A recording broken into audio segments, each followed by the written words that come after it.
Hello everyone. Today, I will show you how to create network diagram in Google Docs. So, let's go. First, open Google Docs.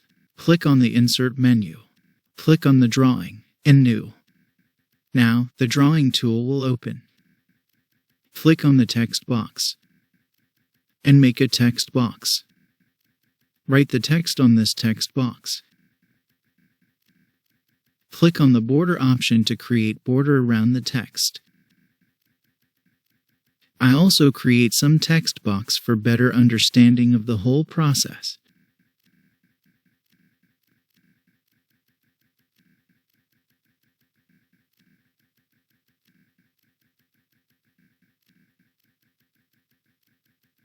After that, I select the line option and make a line between the diagrams. I also select elbow connector to connection between up and down diagram.